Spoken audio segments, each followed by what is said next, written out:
എല്ലാവർക്കും നമസ്കാരം. ഞാൻ മെർനി ഇഗ്നേഷ്യസ് ചാമക്കാലയിൽ. ഇന്ന് 180 മീഡിയ നിങ്ങളുടെ മുൻപിലേക്ക് ഒരു പ്രധാനപ്പെട്ട വ്യക്തിയെ പരിചയപ്പെടുത്താനായിട്ട് പോവുകയാണ്. നീറ്റ് ഓൾ കേരള റാങ്കിൽ 34ാം സ്ഥാനം നേടിയെടുത്ത ഒരു മിടുക്കിയാണ് നിങ്ങൾക്ക് വേണ്ടി ഞാൻ പരിചയപ്പെടുത്തുന്നത്. ഞാൻ വളരെ സന്തോഷവതിയാണ്. കാരണം എന്നോടൊപ്പം ഒരേ ക്ലാസ്സിൽ 2 വർഷം ഒന്നിച്ചിരുന്ന് പഠിച്ച എൻ്റെ സഹപാഠിയെ ഞാൻ വീണ്ടും കുറച്ച് നാളുകൾക്ക് ശേഷമൊക്കെ കാണുകയാണ്. ഈ ഒരു നേട്ടം കൈവരിച്ചത് വളരെ പ്രതികൂലമായ സാഹചര്യങ്ങളിൽ നിന്നുകൊണ്ട് നിശ്ചയദാർഢ്യത്തോടെ കരുത്തുറ്റ മനസ്സോട് കൂടിയിട്ടാണ് ഈ വ്യക്തി ഈ നേട്ടം കൈവരിച്ചിരിക്കുന്നത്. ഒരുപാട് പ്രശ്നങ്ങളും പ്രതിസന്ധികളും ഒക്കെയുള്ള ഒരു സമയത്തും തൻ്റെ മനസ്സിൻ്റെ ധൈര്യം കൈവിടാതെ ചുറ്റുമുള്ളവരുടെ ആ ഒരു പ്രോത്സാഹനം കൊണ്ടും തൻ്റെ സ്വന്തമായ ഒരു മോട്ടിവേഷനും കൊണ്ടും കൂടിയൊക്കെ ഈ ഒരു നേട്ടം കൈവരിച്ചെടുത്ത കൃഷ്ണയെയാണ് നമ്മളിന്ന് പരിചയപ്പെടാൻ പോകുന്നത്. നമുക്ക് കൃഷ്ണയുടെ ജീവിതത്തിലേക്ക് അല്പസമയം ഒന്ന് കടന്നു ചെല്ലാം. ഒരുപാട് നാളായി കണ്ടിട്ട് അല്ലേ? +2 കഴിഞ്ഞ് നമ്മളങ്ങനെ കാണാനൊന്നും പറ്റിയിട്ടില്ല. എന്തൊക്കെയുണ്ട് വിശേഷം?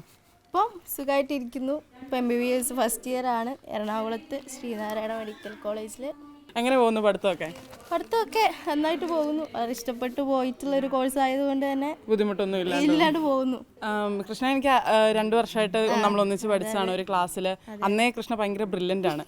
എങ്ങനെയാണ് ഈ MBBS ചെറുപ്പം മുതലെയുള്ള സ്വപ്നമായിരുന്നോ അതോ എങ്ങനെയാണ് അതിലേക്ക് എത്തിച്ചേർന്നത്? ചെറുപ്പം മുതൽ ഒരു 5-6 ക്ലാസ്സിൽ പഠിക്കുമ്പോൾ തൊട്ടേ ഡോക്ടർ ആവണം എന്നുള്ള ആഗ്രഹം തന്നെയായിരുന്നു. പിന്നെ +2 കഴിഞ്ഞപ്പം സാധാരണ എല്ലാവരും റിപ്പീറ്റ് ചെയ്യുന്ന പോലെ റിപ്പീറ്റ് ചെയ്തു. പക്ഷേ ആദ്യത്തെ തവണ കിട്ടിയില്ല. പക്ഷെ ഒരുപാട് വിഷമം ഉണ്ടായിരുന്നു ആ സമയത്ത്. പക്ഷേ അപ്പം വീണ്ടും ഒന്നും കൂടെ എഴുതാമെന്ന് വിചാരിച്ചു. അപ്പം അച്ഛനും അമ്മയും തന്നെയാണ് ഏറ്റവും കൂടുതൽ സപ്പോർട്ട് ചെയ്തത്. അവരുടെ ഒരു സപ്പോർട്ടും കൊണ്ട് തന്നെയാണ് വീണ്ടും എക്സാം എഴുതാമെന്ന് വിചാരിച്ചത്. ഞാൻ സൈലത്തിലാണ് പഠിച്ചത്, റിപ്പീറ്റ് ചെയ്തത്. ഓൺലൈൻ കോച്ചിങ് ആയിരുന്നു. അപ്പം അവസാനം കിട്ടി, സന്തോഷമായിരിക്കുന്നു. ഇപ്പം ഇഷ്ടപ്പെട്ടെടുത്ത കോഴ്സ് ആയതുകൊണ്ട് തന്നെ ഭയങ്കര ഇൻട്രസ്റ്റിംഗ് ആയിരിക്കും. അതെ. ആദ്യമൊക്കെ ചെറിയ ബുദ്ധിമുട്ടുണ്ടായിരുന്നു. കാരണം ഫസ്റ്റ് ടൈം ഇത്രയും നമ്മൾ +2 പഠിച്ച പോലെയല്ല. +2 എൻ്റെ ഡിഫറെൻ്റ് ആയിട്ടുള്ളൊരു സംഭവം. ആദ്യം പുതിയ ടോപ്പിക്സും പുതിയ വേർഡ്സ് തന്നെ ആദ്യം പറയാൻ തന്നെ ബുദ്ധിമുട്ടായിരുന്നു ചില കാര്യങ്ങളൊക്കെ.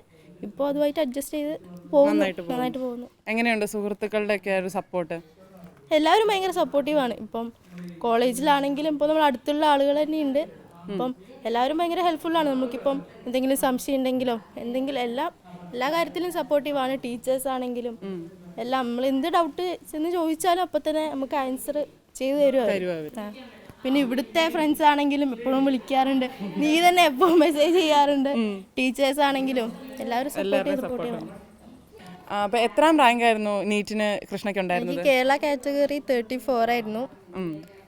പിന്നെ അപ്പം ഞാൻ ചോദിക്കട്ടെ, ഈ ഇത്രയും പരിമിതമായ കുറേ സാഹചര്യങ്ങളുണ്ടല്ലോ, നമ്മൾ ഈ വീട്ടിലെ അവസ്ഥകൾ, അച്ഛൻ്റെ ആരോഗ്യ പ്രശ്നങ്ങൾ, ഇതിൽ നിന്നൊക്കെ എങ്ങനെയാണ് കൃഷ്ണയ്ക്ക് ആ ഒരു റാങ്കിൽ എത്തിച്ചേരാൻ എന്തായിരുന്നു അതിനുള്ളൊരു മോട്ടിവേഷൻ എവിടുന്നായിരുന്നു? +2 കഴിഞ്ഞ് എനിക്ക് പഠിക്കണമെന്ന് ആഗ്രഹം ഉണ്ടായിരുന്നു. അപ്പോഴും എങ്ങനെ സാമ്പത്തികമായിട്ടുള്ളൊരു പ്രശ്നം ആലോചിച്ച് തന്നെ ഓഫ്ലൈൻ കോച്ചിങ് ഞാൻ വേണ്ടാന്ന് വെച്ചു. ഓൺലൈൻ തന്നെ പഠിച്ചു. അപ്പം കുറച്ച് ഫീസ് കുറവുണ്ടായിരുന്നു. അപ്പം അതുകൊണ്ട് തന്നെ അപ്പം ഞാൻ നന്നായിട്ട് പഠിച്ചു ഇവിടെ ഇരുന്ന്. പക്ഷേ ഫസ്റ്റ് ടൈം തന്നെ എക്സാം എഴുതി കുറച്ചൊരു റാങ്കിൻ്റെ വ്യത്യാസത്തിൽ സീറ്റ് പോയി. പിന്നെ വീണ്ടും എനിക്ക് സംശയമായിരുന്നു, അച്ഛനിങ്ങനെ അസുഖമാണ്. അപ്പം ഞാനിങ്ങനെ വീട്ടിലിരുന്നാൽ ശരിയാവോ, അല്ല വേറെ പഠിക്കാൻ പോയി അതിൻ്റെ കൂടെ കണ്ടിന്യൂ ചെയ്യണോ എന്നൊക്കെ ആലോചിച്ചുകൊണ്ട് ഇങ്ങനെ ഇരിക്കുമായിരുന്നു. പക്ഷേ ഞാനിങ്ങനെ കുറേ കൺഫ്യൂഷനിലായിരുന്നു, എന്ത് ചെയ്യണം. പക്ഷേ എനിക്ക് ഡോക്ടർ എന്നുള്ളൊരു ആ ഒരു ഇതൊക്കെ ഒട്ടും എയിം ഉണ്ടായിരുന്നു. പക്ഷെ അതൊരിക്കലും വിട്ട് കൊടുക്കല്ലെന്നും ഉണ്ടായിരുന്നു. അപ്പം അച്ഛൻ്റെ അമ്മേൻ്റെ സപ്പോർട്ട് കൊണ്ട് തന്നെയാണ് ഞാൻ വീണ്ടും നീറ്റ് എക്സാം എഴുതിയതും ഒക്കെ ചെയ്തതും. അപ്പം സാമ്പത്തികമായിട്ടാണെങ്കിലും ഇപ്പോൾ ഞാൻ പഠിക്കുന്നതാണെങ്കിലും അച്ഛൻ്റെയും അമ്മേൻ്റെയും കൂടെ ഒന്നിച്ച് സ്കൂളിലൊക്കെ പഠിച്ചവരൊക്കെ സഹായിച്ചിട്ടാണ് പഠിക്കുന്നത്. എല്ലാം കോളേജ് ഫീസാണെങ്കിലും ഹോസ്റ്റൽ ഫീസൊക്കെ ആണെങ്കിലും അവരെ സഹായിച്ചിട്ടാണ്. ഇപ്പം അച്ഛനൊരു കിഡ്നി പേഷ്യൻ്റാണ്. കൂടാതെ ഷുഗറുണ്ട്, പ്രഷറുണ്ട്. ഇപ്പം വീൽ ചെയറിലാണ്. ഇപ്പം എല്ലാം സഹായിക്കുന്നത് അച്ഛൻ്റെ കൂട്ടുകാർ തന്നെയാണ് മെയിൻലി. അപ്പം അവർ സഹായിച്ചിട്ടാണ് അച്ഛന് ഡയാലിസിസ് ചെയ്യുന്നതും എല്ലാ മാസത്തെ വീട്ടിലെ ചിലവുകളാണെങ്കിൽ കൂടെ അവരുടെ സഹായം കൊണ്ടാണ് ഇപ്പം മുന്നോട്ട് പോകുന്നത്. അപ്പോൾ കൃഷ്ണ, അച്ഛന് ആരോഗ്യ പ്രശ്നങ്ങൾ ഒരുപാടുണ്ടെന്ന് പറഞ്ഞു. അച്ഛൻ ഒത്തിരി വീക്കായിരുന്നു. അപ്പോൾ ആ സമയത്ത് നമുക്ക് ഓട്ടോമാറ്റിക്കലി മനസ്സിലൊരു വിഷമവും സങ്കടമൊക്കെ ഉള്ളൊരു സമയമാണല്ലോ. അപ്പോൾ എങ്ങനെയായിരുന്നു അതിനെയൊക്കെ അതിജീവിച്ചത്? ആദ്യമൊക്കെ വളരെ വിഷമമായിരുന്നു. കാരണം ആദ്യത്തെ എൻട്രൻസ് എക്സാം എഴുതുന്നതിനൊരു 2 ആഴ്ച മുമ്പ് അച്ഛൻ ഹോസ്പിറ്റലിൽ പോകുന്നത്. ഒരു എക്സാമിനൊരു ആഴ്ച മുമ്പാണ് അച്ഛൻ്റെ കാല് മുറിക്കുന്നത്. അപ്പോൾ എനിക്ക് ഭയങ്കര ടെൻഷനായിരുന്നു. കാരണം ഇങ്ങനെ അച്ഛന് ഹോസ്പിറ്റലിൽ ഇരിക്കുന്നു, എനിക്ക് എക്സാം എന്ത് ചെയ്യണം എന്നുള്ളൊരു ഭയങ്കര ടെൻഷനിലായിരുന്നു. അപ്പം എക്സാമിൻ്റെ തലേന്ന് അച്ഛനെ വീണ്ടും ഓപ്പറേഷൻ ചെയ്തു. അപ്പോൾ എനിക്ക് ഭയങ്കര ടെൻഷനായിരുന്നു. അന്ന് രാവിലെ എക്സാമിന് തന്നെ പോയത് ഭയങ്കര കൈയൊക്കെ വിറച്ച് ഭയങ്കര പേടിയായിട്ടാണ് പോയത്. അപ്പോൾ തന്നെ ആ എക്സാം എനിക്ക് കുറച്ച് വിഷമമായിരുന്നു. ആദ്യത്തെ എക്സാമിൽ എനിക്ക് കിട്ടിയില്ല. പിന്നെ രണ്ടാമത്തെ എക്സാമിൽ വീണ്ടും വന്നപ്പോൾ ഇങ്ങനെ കുറേ കാലം ഞാനിങ്ങനെ ഭയങ്കര ഒരു ഡിപ്രഷനിൽ പോലെ കുറച്ച് കാലം ഇങ്ങനെ ഇരുന്നു. അപ്പം എവിടെയും പോകുന്നില്ല, വീടിൻ്റെ പുറത്തിറങ്ങുന്നില്ല, റൂമിൻ്റെ പുറത്തിറങ്ങുന്നില്ല. അപ്പം അച്ഛന് വയ്യ. അപ്പം ഞാനിങ്ങനെ ആലോചിച്ചുകൊണ്ടിരിക്കുകയായിരുന്നു. അപ്പം അച്ഛൻ വീണ്ടും മെൻ്റലി എനിക്ക് സപ്പോർട്ട് തന്നു. അപ്പം ഞാൻ വീണ്ടും എക്സാം എഴുതാൻ വേണ്ടി പഠിക്കാൻ തുടങ്ങി. അപ്പം ആ എക്സാം വന്നപ്പോഴും അച്ഛൻ വീണ്ടും ഹോസ്പിറ്റലിലായി, അഡ്മിറ്റായി. അപ്പം വീണ്ടും ഒരു പ്രശ്നം ഉണ്ടായിരുന്നു. അപ്പം എനിക്ക് തന്നെ കഴിഞ്ഞ പ്രാവശ്യത്തെ പോലെ ഒരിക്കലും ആവരുത്, ടെൻഷൻ അടിക്കരുത്, ഞാൻ എൻ്റെ മനസ്സിൽ തന്നെ പ്രിപ്പയർ ചെയ്തു. അങ്ങനെ പോയി എക്സാം എഴുതി. അപ്പം അച്ഛൻ ഓക്കെ ആണെന്ന് ചോദിച്ചാൽ ഡയാലിസിസ് ചെയ്ത് പോകുന്നു. ആഴ്ചയിൽ 3 പ്രാവശ്യം ഡയാലിസിസ് ചെയ്യുന്നുണ്ട്. അങ്ങനെ തന്നെ മുന്നോട്ട് പോകുന്നു. അതുകൊണ്ട് തന്നെ വലിയ പ്രശ്നങ്ങളില്ലാതെ പോകുന്നു. അപ്പം അച്ഛൻ കോഴിക്കോട് മെഡിക്കൽ കോളേജിൽ നഴ്സിംഗ് അസിസ്റ്റൻ്റ് ആയിട്ടായിരുന്നു ജോലി ചെയ്തുകൊണ്ടിരുന്നത്. ഞാൻ ഒരു 7ാം ക്ലാസ് പഠിക്കുമ്പോഴാണ് അച്ഛന് അവിടെ ജോലി കിട്ടിയത്. 10ാം ക്ലാസ് SSLC കഴിഞ്ഞ ആ സമയത്താണ് അച്ഛൻ ഇങ്ങനെ ഒരു അസുഖം ഉണ്ട്, ഇങ്ങനെ കുറച്ച് സീരിയസ് ആയിട്ടുള്ള പ്രശ്നങ്ങളൊക്കെ ഉണ്ടെന്ന് മനസ്സിലാകുന്നത്. അപ്പം ഞാൻ SSLCൻ്റെ റിസൾട്ട് പറഞ്ഞ് തന്നെ അച്ഛൻ ICUയിൽ കൊണ്ടുപോകുന്നൊരു സമയത്തായിരുന്നു. അപ്പം അതൊക്കെ കഴിഞ്ഞിപ്പം കുറച്ച് സമാധാനത്തോടെ ഇരിക്കുന്നു. അപ്പം അച്ഛനിപ്പം എങ്ങനെയാണ് അച്ഛൻ്റെ സ്ഥിതി? മാനസികമായിട്ടും ശാരീരികമായിട്ടും ഒരു കാല് നഷ്ടപ്പെട്ടല്ലോ അച്ഛൻ. അപ്പം എങ്ങനെയാണ് അച്ഛൻ്റെ സ്ഥിതി എങ്ങനെയാണ്? ആദ്യമൊക്കെ അച്ഛന് വളരെ ബുദ്ധിമുട്ടായിരുന്നു. കാരണം ആദ്യം മംഗലാപുരത്ത് പോയപ്പോഴാണ് ഇങ്ങനെ ഒരു പ്രശ്നം ഉണ്ടെന്ന് അറിയുന്നത്. അവിടുന്ന് കുറച്ച് ചികിത്സ കഴിഞ്ഞ് വന്ന ശേഷം ഇക്ര ഹോസ്പിറ്റലിലേക്ക്, ഇവിടുന്ന് മെമ്പറൊക്കെ കൂടിയാണ് കൊണ്ടുപോയത് ഇക്ര ഹോസ്പിറ്റലിലേക്ക്. അവിടെ ഒരു കിഡ്നി റിസർച്ച് സെൻ്ററും കൂടിയാണ്. അപ്പം അവിടുത്തെ ഡോക്ടേഴ്സിൻ്റെ ഹെൽപ്പ് കൊണ്ട് മാത്രമാണ് ഇപ്പം ഒന്ന് ഉഷാറായിട്ട് നടക്കുന്നത് തന്നെ. അവിടുന്ന് ഇപ്പോഴും അവിടുന്ന് തന്നെയാണ് ചികിത്സ കണ്ടിന്യൂ ചെയ്യുന്നത്. ഡയാലിസിസ് ഇപ്പം ചെമ്പേരി വെച്ച് വൈസ്മാൻ ക്ലബിൻ്റെ അവിടെ വെച്ചാണ് ചെയ്യുന്നത്. ഇപ്പം ആഴ്ചയിൽ 3 ഡയാലിസിസ് ചെയ്യണം. അപ്പം കൃഷ്ണയ്ക്ക് ഒരു അനിയത്തിയാണല്ലോ, സൂര്യ, പിന്നെ അമ്മയാണോ ഉള്ളത്. അപ്പം അമ്മയുടെ ആ ഒരു മാനസികാവസ്ഥ എങ്ങനെയായിരുന്നു? അച്ഛൻ ഇങ്ങനെ ആരോഗ്യ പ്രശ്നങ്ങൾ, കൃഷ്ണ പഠിക്കുന്നു, അനിയത്തിയും പഠിക്കുകയാണ്. അപ്പം എങ്ങനെയായിരുന്നു അമ്മ ഈ കാര്യങ്ങളൊക്കെ അതിജീവിച്ചത്? നമുക്ക് ആദ്യമൊക്കെ വളരെ ബുദ്ധിമുട്ടായിരുന്നു, ഭയങ്കര ടെൻഷനായിരുന്നു. കാരണം അച്ഛനെ കൊണ്ട് ഹോസ്പിറ്റലിൽ പോകണം, അച്ഛൻ്റെ കാര്യങ്ങൾ ഇപ്പം ഓരോ ഡോക്ടേഴ്സും ഓരോ ദിവസവും കുറേ ഡോക്ടേഴ്സ് വരും. പക്ഷെ അമ്മയോടൊന്നും അധികം കാര്യമായിട്ട് പറഞ്ഞില്ല, കാരണം അമ്മ ഒറ്റയ്ക്കായിരുന്നു. അപ്പം ഞാനും അനിയത്തിയും വീട്ടിലാണ്. ഇപ്പം നമ്മൾ പഠിക്കുന്ന സമയം ഞാൻ അച്ഛൻ ഇക്ര ഹോസ്പിറ്റൽ അഡ്മിറ്റ് ആയ സമയം ഞാൻ പ്ലസ് 1 പഠിക്കുന്നു. അപ്പം സൂര്യ 8ാം ക്ലാസ്സിൽ പഠിക്കുന്നു. അപ്പോൾ നമ്മൾക്ക് പഠിക്കണം, നമ്മളെ കാര്യങ്ങളും നോക്കണം, അച്ഛൻ്റെ കാര്യം നോക്കണം. അപ്പം അമ്മയ്ക്ക് രണ്ടും കൂടെ ടെൻഷനായിരുന്നു. അപ്പം ഞാൻ പറഞ്ഞു പേടിക്കണ്ട, ഞാൻ നോക്കിക്കോളാം ഇവിടെ കാര്യങ്ങളൊക്കെ. അപ്പം അമ്മ പിന്നെ അതുമായിട്ട് അങ്ങ് പൊരുത്തപ്പെട്ടു. കാരണം അമ്മയല്ലാതെ വേറെ ആരും ഇല്ല അച്ഛൻ്റെ അടുത്ത് നിൽക്കാൻ. അപ്പം അമ്മ തന്നെ എല്ലാ കാര്യങ്ങളും. സത്യം പറഞ്ഞാൽ എനിക്ക് എൻ്റെ അമ്മേനെ കുറിച്ച് ആലോചിക്കുമ്പോൾ അഭിമാനം തന്നെയാണ്. കാരണം ഇത്ര സ്ട്രോങ് ആയിട്ട് ഇത്രയും കാലം ഇപ്പം അമ്മ തന്നെയാണ് നോക്കുന്നതെല്ലാം, അച്ഛൻ്റെ കാര്യങ്ങളെല്ലാം നോക്കുന്നതും. അപ്പം പ്ലസ് 1 ഞാൻ പഠിക്കുമ്പോൾ നിനക്ക് അറിയാലോ, ഞാൻ ആദ്യമൊന്നും ആർക്കും അറിയുന്നുണ്ടായിട്ടില്ല. പിന്നെ ടീച്ചർ വഴിയാണ് കുറച്ച് പേരൊക്കെ അറിഞ്ഞു തുടങ്ങിയത്. ആ സമയത്തൊക്കെ ഞാൻ ജസ്റ്റ് സ്കൂളിൽ വരുന്നു എന്ന് മാത്രമേ ഉള്ളൂ. ഇവിടുത്തെ കാര്യങ്ങളും ഇവിടെ നിന്ന് സ്കൂളിലെത്തിയാൽ എല്ലാം ഓക്കെയാണ്. പിന്നെ വീട്ടിലേക്ക് വീണ്ടും തിരിച്ചു വരുമ്പം ഓരോ കാര്യം അച്ഛനെക്കുറിച്ച് ആലോചിച്ചുള്ള ടെൻഷനൊക്കെ ആയിരിക്കും. ചിലപ്പം പഠിക്കുന്നു, പോകുന്നു, അങ്ങനെ ഒരു ഇത് മാത്രമേ ഉണ്ടായിരുന്നുള്ളൂ. എനിക്കിപ്പം ഒരു സന്തോഷം എന്ന് പറയാൻ ആ സമയത്തൊന്നും ഉണ്ടായിരുന്നില്ല. സാധാരണ ഇപ്പം ആ സമയത്തൊക്കെ നീറ്റൊക്കെ പ്രിപ്പയർ ഒക്കെ ചെയ്യണമെന്ന് മനസ്സിൽ വെച്ച് 10ാം ക്ലാസ് കഴിയുമ്പോഴത്തേക്ക് എല്ലാവരും നീറ്റിന് തുടങ്ങും. ഇപ്പോഴും ഞാൻ പ്ലസ് 1 പ്ലസ് 2 ഒന്നും നീറ്റിനെ കുറിച്ച് ആലോചിച്ചിട്ട് പോലുമില്ല. കാരണം എനിക്ക് അങ്ങനെ ഒരു സംഭവത്തിനെ കുറിച്ച് ആലോചിക്കാനുള്ള സമയം ഉണ്ടായിരുന്നില്ല. കാരണം വീട്ടിൽ ഉള്ള സാഹചര്യങ്ങളും പിന്നെ അച്ഛനും അമ്മമ്മയും ഉണ്ടായിരുന്നു. അവരിപ്പോഴില്ല, അവർ മരിച്ചിട്ട് ഇപ്പോൾ 2 വർഷമായി. അപ്പോൾ അവരും കൂടി ഉണ്ടായിരുന്നു. അച്ഛന് വയ്യാതായ സമയത്താണ് അവർക്കും കുറച്ച് മാനസികമായിട്ട് അവർക്കും ബുദ്ധിമുട്ടുണ്ടായിരുന്നു. പിന്നെ അനിയത്തി അവൾ 8ാം ക്ലാസ്സിലായിട്ടുള്ളൂ. അപ്പോൾ അവളെ കാര്യങ്ങൾ നോക്കണം. പിന്നെ എല്ലാം അങ്ങനെ മനസ്സിൽ സ്ട്രോങ് ആയിട്ട് അങ്ങ് പോയി. ഇപ്പം അനിയത്തി എത്രാം ക്ലാസ്സിലാണ് പഠിക്കുന്നത്? അനിയത്തി ഇപ്പം പ്ലസ് 2 നിർമ്മലയിൽ പഠിക്കുന്നു. അപ്പോൾ കൃഷ്ണ ഇപ്പം ഏത് കോളേജിലാണ് പഠിക്കുന്നത്? ഇപ്പം പഠിക്കുമ്പോൾ തന്നെ ഒത്തിരി ചിലവുകൾ വരുന്നുണ്ടല്ലോ, ഹോസ്റ്റൽ ഫീസൊക്കെ വരുന്നുണ്ടല്ലോ. അപ്പോൾ അതൊക്കെ എങ്ങനെയാണ് നിങ്ങൾക്ക് ലഭിക്കുന്നത്? ഞാനിപ്പോൾ പഠിക്കുന്നത് സ്നിംസിലാണ്, Sreenarayana institute of medical science എറണാകുളത്ത്. അപ്പം പഠിത്തത്തിന് ചിലവെന്ന് പറഞ്ഞാൽ ഹോസ്റ്റൽ ഫീസും മെസ് ഫീസും കൊടുക്കണം. അതിനെക്കുറിച്ച് ചെറിയൊരു ടെൻഷൻ ഉണ്ടായിരുന്നു പോകുമ്പം. അത് അച്ഛൻ്റെയും അമ്മേനെയും കൂട്ടുകാർ കൊടുത്തിട്ടാണ് ഇപ്പോൾ പഠിക്കുന്നത്. തുടർന്നും അവർ തന്നെയായിരിക്കും ഇനി സഹായിക്കുക, അവർ പറഞ്ഞിട്ടുണ്ട്. അപ്പം ആ ഒരു സഹായത്തിൻ്റെ ബലത്തിലാണ് ഇപ്പം പഠിക്കുന്നത്. പിന്നെ കോളേജിലാണെങ്കിലും ഫീസിൻ്റെ കാര്യത്തിലൊക്കെ ഇളവുണ്ട്, ഗവൺമെൻറ് ഹെൽപ്പും ഉണ്ട്. ഇപ്പം നമ്മൾ ഗവൺമെൻറ്റിൽ സീറ്റിൽ കിട്ടിയതുകൊണ്ടാണല്ലോ ഇത്രയും ഇളവുകളും നമുക്ക് ആ ഒരു ആനുകൂല്യങ്ങളൊക്കെ ലഭിക്കുന്നത്. അത് വലിയൊരു ദൈവാനുഗ്രഹമാണല്ലേ? അതെ, അതുകൊണ്ട് തന്നെ ഫീസിൽ വളരെ കുറവുണ്ട്. അതുകൊണ്ട് തന്നെ അച്ഛന് അത്യാവശ്യം അച്ഛൻ്റെ കൂട്ടുകാരൊക്കെ സഹായിച്ചിട്ട് അങ്ങനെ പോകുന്നു. അതല്ലാണ്ട് വീട്ടിലധികം ഒരു ബാധ്യതയായിട്ട് അങ്ങനെ വരുന്നില്ല. പഠനം അങ്ങനെ വരുന്നില്ല. അത്യാവശ്യം കോളേജിൽ തന്നെ പല കാര്യങ്ങളും യൂണിയൻ്റെ ബുക്ക് ഡിസ്ട്രിബ്യൂഷനിലെല്ലാം ആണെങ്കിലും യൂണിയൻസ് തന്നെ നമ്മൾ കോളേജിലെ സീനിയേഴ്സ് തന്നെ ബുക്കിൻ്റെ കാര്യത്തിൽ ഇളവ് ചെയ്തു തരുന്നുണ്ട്. അതുകൊണ്ട് വലിയ കുഴപ്പമില്ലാണ്ട് അങ്ങ് മുന്നോട്ട് പോകുന്നു. കൃഷ്ണ അപ്പോൾ ആഗ്രഹിച്ച ഒരു കോഴ്സിന് പോകാൻ പറ്റി, ഇത്രയും കഷ്ടപ്പാടൊക്കെ നിറഞ്ഞ ഒരു ലൈഫിൽ നിന്നാണെങ്കിലും കൃഷ്ണ ആഗ്രഹിച്ചതൊന്ന് നേടാൻ പറ്റിയല്ലോ. അപ്പോൾ മുന്നോട്ട് എങ്ങനെയാണ് MBBS കഴിഞ്ഞുള്ള കാര്യങ്ങൾ, ഫ്യൂച്ചറിനെ പറ്റിയൊക്കെ കൃഷ്ണയുടെ കാഴ്ചപ്പാട് എന്താണ്? ഏറ്റവും ആഗ്രഹിച്ചു പോയിട്ടുള്ളൊരു കോഴ്സ് ആയതുകൊണ്ട് തന്നെ MBBS കഴിഞ്ഞ് ഹൗസ് സർജൻ ആ കോളേജിൽ തന്നെ ചെയ്യും. അത് കഴിഞ്ഞ് PG ഗൈനക്കോളജി എടുക്കണം എന്നാണ് ആഗ്രഹം. പണ്ട് തൊട്ടേ ഞാൻ സ്കൂളിൽ നിന്ന് പറഞ്ഞിട്ടുണ്ട് എനിക്ക് ഗൈനക്കോളജിസ്റ്റ് ആവണം. അത് തന്നെയാണ് ആഗ്രഹം ഇപ്പോഴും. അപ്പോൾ കൃഷ്ണയുടെ പേരൻസ് ആണല്ലോ ഏറ്റവും വലിയ സപ്പോർട്ട്. അപ്പം കൃഷ്ണയുടെ എല്ലാ ആഗ്രഹങ്ങൾക്കും അവർ കൂടെ വന്നിട്ടുണ്ട്. അപ്പോൾ ഈ MBBSന് ഈ അഡ്മിഷൻ കിട്ടി അല്ലെങ്കിൽ ഈ ഒരു റാങ്കിൽ എത്തിപ്പെട്ടപ്പോൾ അവരുടെ ഒരു റിയാക്ഷൻ എങ്ങനെയായിരുന്നു? ഏറ്റവും സത്യം പറഞ്ഞാൽ എന്നെക്കാളും കൂടുതൽ സന്തോഷിച്ചത് അച്ഛനും അമ്മയും തന്നെയാണ്. കാരണം ആദ്യത്തെ പ്രാവശ്യം കിട്ടാതായപ്പം ഒരുപാട് വിഷമിച്ചു. എൻ്റെ സങ്കടം കണ്ട് തന്നെ ഒരുപാട് വിഷമമായി സ്വാഭാവികമായിട്ടും. അപ്പം രണ്ടാമത് എക്സാം എഴുതി റിസൾട്ട് വന്നപ്പോൾ ഭയങ്കരമായി സന്തോഷം വന്നു. കാരണം ഇപ്പം ഒരു പ്രതീക്ഷയില്ലാതെ നിൽക്കുന്ന സമയത്ത് അച്ഛന് ഇത്രത്തോളം വയ്യ. ആ സമയത്ത് എനിക്ക് MBBS കിട്ടിയപ്പം എൻ്റെയും ഏറ്റവും വലിയൊരാഗ്രഹമാണ്, അച്ഛൻ്റെ ഏറ്റവും വലിയൊരാഗ്രഹമാണ്. അപ്പം കിട്ടിയപ്പം ഒരുപാട് സന്തോഷമായി. അച്ഛനും അമ്മയ്ക്കും അനിയത്തിക്കും ഒരുപാട് സന്തോഷം. എല്ലാവർക്കും എല്ലാവരും നല്ല റെസ്പോൺസ് തന്നെയാണ് കിട്ടിയത്. കൂട്ടുകാരുടെ സൈഡിൽ നിന്നാണെങ്കിലും ടീച്ചേഴ്സിൻ്റെ സൈഡിൽ നിന്നാണെങ്കിലും. ഇപ്പം +2 കഴിഞ്ഞ് 2 വർഷം വീട്ടിലിരുന്നു, ഞാൻ എവിടെയും പോയില്ല. കോച്ചിങ്ങിന് ഓൺലൈൻ കോച്ചിങ് ആയിരുന്നു. അപ്പം സത്യം പറഞ്ഞാൽ ഒരുപാട് സ്ട്രെസ് ഉണ്ടായിരുന്നു. കാരണം കൂട്ടുകാരൊക്കെ വേറെ കോളേജിലൊക്കെ പോയി എല്ലാവരും പഠിക്കുന്നു. അപ്പോൾ ഞാൻ മാത്രം അത് ഇത്രയും ബുദ്ധിമുട്ടിൽ ഉണ്ടായിട്ട് പോലും അച്ഛനൊരു ഹെൽപ്പാകാൻ പറ്റാതെ ഇങ്ങനെ ഒരുപാട് ഇരുന്നപ്പോൾ എനിക്ക് എന്നോട് തന്നെ ചെറിയൊരു വിഷമം തോന്നി. അപ്പം ഇത്രയും 2 വർഷം കഴിഞ്ഞിട്ടാണെങ്കിലും എനിക്ക് ആഗ്രഹിച്ചൊരു സീറ്റ് കിട്ടിയപ്പോൾ ഒരുപാട് സന്തോഷമായി.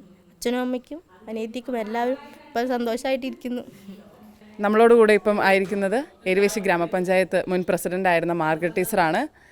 കൃഷ്ണയുടെ ഫാമിലിയുമായിട്ട് ഒത്തിരി അടുത്ത ബന്ധമുള്ളത് ടീച്ചറിനാണ്. അപ്പം ടീച്ചറിനോട് തന്നെ നമുക്ക് കൃഷ്ണയുടെ വീട്ടിലെ വിശേഷങ്ങളും കാര്യങ്ങളൊക്കെ ഒന്ന് ചോദിച്ചറിയാം. ടീച്ചർ നമസ്കാരം.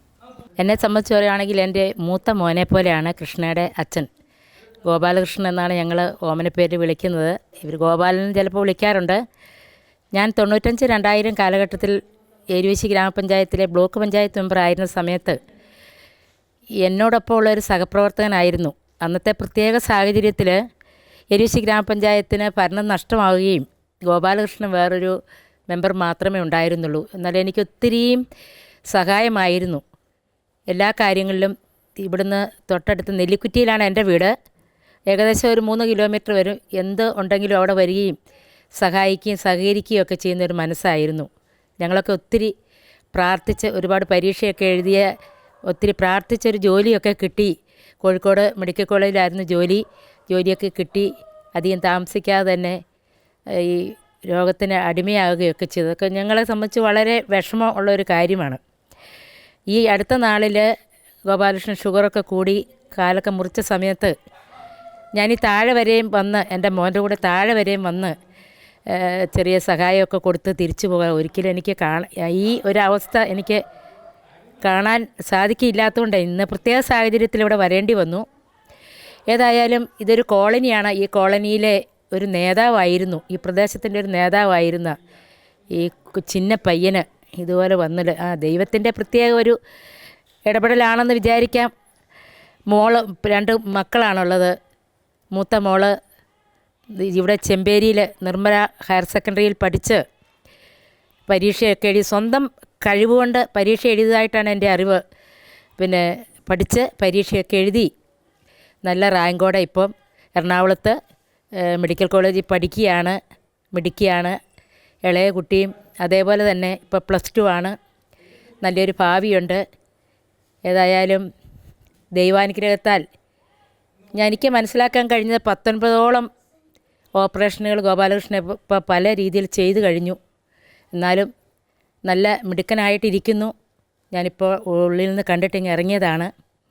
ദൈവാനുഗ്രഹം ധാരാളമായിട്ട് ഈ കുടുംബത്തിനുണ്ടാകട്ടെ എന്ന് പ്രാർത്ഥിക്കുകയാണ്. ഗോപാലകൃഷ്ണൻ്റെ ഭാര്യയെപ്പറ്റി പറയാതിരിക്കാൻ വയ്യ. ശ്രീജയാണ് ഈ രീതിയിൽ ആ സമയത്ത് ഈ കുട്ടികളെ നോക്കി ഗോപാലകൃഷ്ണനെ നോക്കി എല്ലാ കാര്യങ്ങളും ചെയ്തത്. ധാരാളം ദൈവാനുഗ്രഹങ്ങൾ ഈ കുടുംബത്തിനുണ്ടാകട്ടെ എന്ന് ഞാൻ പ്രാർത്ഥിക്കുന്നു. നമ്മളോട് കൂടി ഇപ്പം ഉള്ളത് കൃഷ്ണയുടെ അച്ഛനും അമ്മയും അനുജത്തിയുമാണ്. നമുക്ക് ഇവരോട് കുറച്ച് വിശേഷങ്ങളൊക്കെ ചോദിച്ചറിയാം. ആദ്യം കൃഷ്ണയുടെ അച്ഛനോട് തന്നെ ചോദിക്കാം. അച്ഛ, കൃഷ്ണയുടെ ഈ ഒരു വിജയത്തെ എങ്ങനെ നോക്കി കാണുന്നു? കൃഷ്ണയുടെ ഈ വിജയത്തെ വളരെ അഭിമാനത്തോടെയാണ് ഞങ്ങൾ കാണുന്നത്. കൃഷ്ണ അതീവ കഠിനാധ്വാനം ചെയ്താണ് ഈ കോഴ്സ് കിട്ടിയിരിക്കുന്നത്. വേറെ എവിടെയും കോച്ചിങ്ങിന് പോകാണ്ട് സ്വന്തം പ്രയത്നത്തിൽ കഠിനാധ്വാനം ചെയ്തിട്ടാണ് ഇത് കിട്ടിയിരിക്കുന്നത്. അച്ഛ, കൃഷ്ണ പറഞ്ഞിട്ടുണ്ടായിരുന്നു ഏറ്റവും കൂടുതൽ സപ്പോർട്ട് അച്ഛൻ്റെ അമ്മയുടെയും കയ്യിൽ നിന്നാണ് കിട്ടിയതെന്ന്. ഇങ്ങനെ ഈ ആരോഗ്യ പ്രശ്നങ്ങളൊക്കെ നേരിടുമ്പോഴും മകൾ ഇത്രയും ഒരു വിജയത്തിലെത്താൻ വേണ്ടിയിട്ട് അങ്ങനെ ഒരു പ്രചോദനം കൊടുക്കാൻ എങ്ങനെയാണ് സാധിച്ചത്? അതിന് കാരണം ഞങ്ങളുടെ മാനസികമായ ഒരു തയ്യാറെടുപ്പാണ്. അതുപോലെ തന്നെ വേറെ മറ്റുള്ള എന്ത് പ്രശ്നമുണ്ടെങ്കിലും ഞങ്ങൾ മകളുടെ വിദ്യാഭ്യാസത്തിന് വേണ്ടിയാണ് മുൻഗണന കൊടുത്തത്. ആരോഗ്യ പ്രശ്നം ഉണ്ടെങ്കിലും ഞങ്ങൾ ആശുപത്രിയായ സമയത്തും ഞങ്ങൾ എല്ലാ ദിവസവും കാര്യങ്ങൾ അന്വേഷിക്കുകയും കൃഷ്ണ പഠിക്കുന്നുണ്ടെന്ന് അറിഞ്ഞപ്പോൾ വളരെ അതീവ സന്തോഷം. മറ്റുള്ള വേദനകളെല്ലാം മാറ്റി നിർത്താൻ പറ്റി. അമ്മേ, കൃഷ്ണയുടെ ഈ ഒരു വിജയം, ഒരു അമ്മ എന്ന് പറയുമ്പോൾ ഒത്തിരി ഭർത്താവിന് ഇങ്ങനെ ഒരു അവസ്ഥ, മക്കൾ പഠിക്കുന്നു, അപ്പോൾ അമ്മയ്ക്ക് എങ്ങനെയാണ് ഈ ഒരു അവസ്ഥയിൽ പിടിച്ചു നിൽക്കാനുള്ള പ്രചോദനം ലഭിച്ചത്? സത്യത്തിൽ കൃഷ്ണയ്ക്ക് എന്നും ഓർമ്മ വെച്ച കാലം തൊട്ട് അവൾ നാക്ക് വഴങ്ങുന്ന ഒരു അവസ്ഥ ആ പ്രായം തൊട്ടേ പറയായിരുന്നു, എനിക്ക് ഡോക്ടറാകണം. അത് ഞങ്ങളുടെ മനസ്സിലും പതിഞ്ഞു. അപ്പോൾ ഞങ്ങൾക്കും ഒരു മോഹം, മോളൊരു ഡോക്ടറായി കാണണം എന്നുള്ള ഞങ്ങളുടെ അവസ്ഥയ്ക്കൊന്നും ചേരുന്നതല്ല എങ്കിൽ പോലും ഞങ്ങൾക്കൊരു മോഹം ഞങ്ങളുടെ മനസ്സിലുണ്ടായിരുന്നു. അപ്പോൾ അതനുസരിച്ച് അവൾ പഠിക്കുകയും കഠിനാധ്വാനം ചെയ്യുകയും അത് മേടിച്ചെടുക്കുകയും ചെയ്തു. പിന്നെ അത് മാത്രമല്ല, അവളുടെ അധ്യാപകർ കുഞ്ഞുനാളിൽ തൊട്ടേ അവൾ ഞങ്ങൾ ഏറ്റവും കണ്ട ഒരു കാര്യം, അധ്യാപകരോട് എന്നും ഒരു ബഹുമാനത്തോടെ ആയിരുന്നു. 1ാം ക്ലാസ് തൊട്ട് പഠിപ്പിക്കുന്ന അധ്യാപകർ, ആ അധ്യാപകരുടെ അനുഗ്രഹവും അതൊക്കെ ഞങ്ങൾക്ക് വലിയൊരു പ്രചോദനമായി. പിന്നെ ബുദ്ധിമുട്ടുകൾക്കിടയിൽ പലരായിട്ട് സഹായിച്ചിട്ടാണ് അവളെ വിടാൻ ഞങ്ങൾക്ക് കഴിഞ്ഞത്. പലരും ഞങ്ങളെ നിരുത്സാഹപ്പെടുത്തി. ഇങ്ങനെ ഈ ഒരു അവസ്ഥയിൽ രോഗിയായ അച്ഛനും കുടുംബ പശ്ചാത്തലവും ഇങ്ങനെയൊക്കെ ഉള്ളിടത്ത് എങ്ങനെ മകളെ പഠിപ്പിക്കും? പക്ഷേ ഞങ്ങളെ വിദ്യാഭ്യാസത്തിന് മുൻതൂക്കം, എത്രത്തോളം ഞങ്ങൾക്ക് പഠിപ്പിക്കാൻ പറ്റുമോ അത്രത്തോളം ഞങ്ങൾ പഠിപ്പിക്കണം. ആരോടെങ്കിലും ചോദിച്ചിട്ടായാലും പറഞ്ഞിട്ടായാലും എന്നുള്ള ഒരൊറ്റ ഇതായിരുന്നു ഞങ്ങൾക്കുണ്ടായിരുന്നത്. അതിൽ ഞങ്ങൾ മോൾ ഇത്രയും കയറി വന്നതിൽ ഞങ്ങൾ അഭിമാനിക്കുന്നു. അമ്മേ, അച്ഛനിപ്പം ഒരുപാട് ആരോഗ്യ പ്രശ്നങ്ങളുണ്ടല്ലോ, ഒരാളുടെ സഹായം എപ്പോഴും ആവശ്യമുള്ളൊരു സമയം. അപ്പോൾ ആ ഒരു അവസ്ഥയിൽ കൃഷ്ണയുടെ അനിയത്തി വീട്ടിൽ തന്നെ നിന്ന് പഠിച്ചുകൊണ്ടിരിക്കുന്ന ഒരാളാണ്. കൃഷ്ണ പുറത്തു പോയി പഠിക്കുന്നു. അപ്പം ഇത്തരം ഒരവസ്ഥയിൽ എങ്ങനെയാണ് ഈ കാര്യങ്ങളെല്ലാം അമ്മ ഒറ്റയ്ക്ക് ഒരുമിച്ച് കൊണ്ടുപോകാനായിട്ട് അമ്മയ്ക്ക് എങ്ങനെയാണ് അതിന് സാധിക്കുന്നത്? അച്ഛൻ്റെ സന്തോഷം എന്ന് പറയുന്നത് മക്കൾ ഒരു ഉയർന്ന, അച്ഛൻ്റെ മാത്രമല്ല ഞങ്ങളുടെ 2 പേരുടെയും സന്തോഷം എന്ന് പറയുന്നത് മക്കൾക്ക് ഏതൊരു കാര്യത്തിലും നല്ലൊരു പഠിക്കുന്ന കാര്യത്തിലും സ്വഭാവത്തിൻ്റെ കാര്യത്തിലും എല്ലാം അവരുടെ ഒരു നന്മ മറ്റുള്ളവർ നല്ലമ്മ പറയുന്നത്, അധ്യാപകർ അവരോടുള്ള ഒരു സ്നേഹം, അതൊക്കെ കാണുമ്പോൾ മുന്നോട്ട് മക്കളെ പഠിപ്പിക്കുക തന്നെ വേണമെന്ന് ഞങ്ങളുടെ ആഗ്രഹം. അതനുസരിച്ച് നോക്കുമ്പോൾ ഞാൻ ഒരുപാട് ബുദ്ധിമുട്ടുകളുണ്ട്. വസ്ത്രത്തിനാണേലും പോക്കുവരവാണെങ്കിലും ചിലവിനാണെങ്കിലും എല്ലാം തന്നെ എല്ലാവരുടെയും സഹായമാണ്. ഞങ്ങൾക്കായിട്ട് ഒരു വരുമാനമോ കാര്യങ്ങളോ ഒന്നും ഇല്ല എങ്കിലും എല്ലാവരും കണ്ടറിഞ്ഞ് ഓരോരുത്തരുടെ സഹായം കൊണ്ടാണ് മക്കളെ കൊണ്ടുപോകുന്നത്. അതുപോലെ തന്നെ കൃഷ്ണനെ ചേർക്കാൻ പോകുമ്പോഴാണെങ്കിലും കൃഷ്ണയുടെ കാര്യങ്ങൾ ചെയ്യാൻ പോകുമ്പോഴാണെങ്കിലും ഏത് കാര്യത്തിനും എനിക്ക് അച്ഛനെ വീട്ടിലിരുത്തിയിട്ട് പോകാൻ പറ്റില്ല. എപ്പോഴും ഓരോരോ വിഷമങ്ങളും ക്ഷീണങ്ങളും വരുന്ന ആളാണ്. അതുകൊണ്ട് അത് മാത്രമല്ല അച്ഛൻ്റെ ഒരു ആഗ്രഹം കൂടെ ഉണ്ടാവില്ല, മോളെയൊക്കെ കൊണ്ടുവിടുമ്പോഴൊക്കെ കാണാനും കൊണ്ടുപോകാനും ഒക്കെ. അതുകൊണ്ട് അച്ഛനെയും കൂട്ടിയിട്ടാണ് ഞാൻ എവിടെ പോയാലും പോകുന്നതും മക്കളെ കൊണ്ടാക്കുന്നതും എല്ലാ കാര്യങ്ങളും ചെയ്യുന്നത്. എനിക്ക് അത്രത്തോളം എൻ്റെ ഭർത്താവും മക്കളുമാണ് എൻ്റെ ലോകം. അപ്പോൾ എനിക്ക് അതിലൊരു വിഷമമോ സങ്കടമോ ഒന്നും തോന്നിയിട്ടില്ല. അതിലേറ്റവും വലിയ അഭിമാനമേ എനിക്ക് തോന്നിയിട്ടുള്ളൂ ഇതുവരെ. ഇത്രയും സമയം നമ്മൾ കേട്ടുകൊണ്ടിരുന്നത് കൃഷ്ണയുടെ ജീവിതത്തെക്കുറിച്ചാണ്. കൃഷ്ണയുടെ ജീവിത സാഹചര്യങ്ങളും കൃഷ്ണയുടെ ജീവിതത്തിലെ ഓരോ നിമിഷങ്ങളും നമ്മൾ അനുഭവിച്ചറിയുക കൂടിയായിരുന്നു. ഒരു പച്ചയായ ജീവിതമാണ് നമ്മുടെ മുന്നിലൂടെ ഇപ്പം കടന്നു പോയത്. ഇത് എല്ലാവർക്കും ഒരു പ്രചോദനമാണ്. കൃഷ്ണയുടെ അച്ഛനും അമ്മയും അനുജത്തിയും കൃഷ്ണയും ഒരുപാട് പേർക്ക് പ്രചോദനമാണ്. ഇത്തരം സാഹചര്യങ്ങളിലൂടെ കടന്നു പോകുന്നവർക്ക് എങ്ങനെ അതിനെ അതിജീവിക്കാം, മനഃശക്തിയോടുകൂടി എങ്ങനെ അതിനെ നേരിടാം എന്ന് ഇവരുടെ ജീവിതം നമുക്ക് പഠിപ്പിച്ചു തരികയാണ്. ഇത് ഒരുപാട് പെൺകുട്ടികൾക്കും ഒരുപാട് കുടുംബങ്ങൾക്കും പ്രചോദനമാകുമെന്നതിൽ യാതൊരു സംശയവുമില്ല. ഇതുപോലെ തന്നെ കൃഷ്ണയ്ക്കും കൃഷ്ണയുടെ കുടുംബത്തിനും ഒരുപാട് ദൈവാനുഗ്രഹങ്ങൾ ലഭിക്കട്ടെ എന്ന് പ്രാർത്ഥിക്കുകയാണ്. കൃഷ്ണയുടെ മുന്നോട്ടുള്ള ജീവിതം ഏറ്റവും സുഖകരമായി പോകുവാനും അതോടൊപ്പം പഠനത്തിൽ ഏറ്റവും മികവുറ്റ് ഇനിയും മുന്നോട്ട് മികവുറ്റ രീതിയിൽ പോകാൻ സാധിക്കട്ടെ എന്നും ആഗ്രഹിക്കുകയും പ്രാർത്ഥിക്കുകയും ചെയ്യുകയാണ്. ഇനിയും ഒരുപാട് വിശേഷങ്ങളുമായി 180 മീഡിയ നിങ്ങളുടെ മുൻപിലേക്ക് എത്തുന്നതായിരിക്കും. നന്ദി.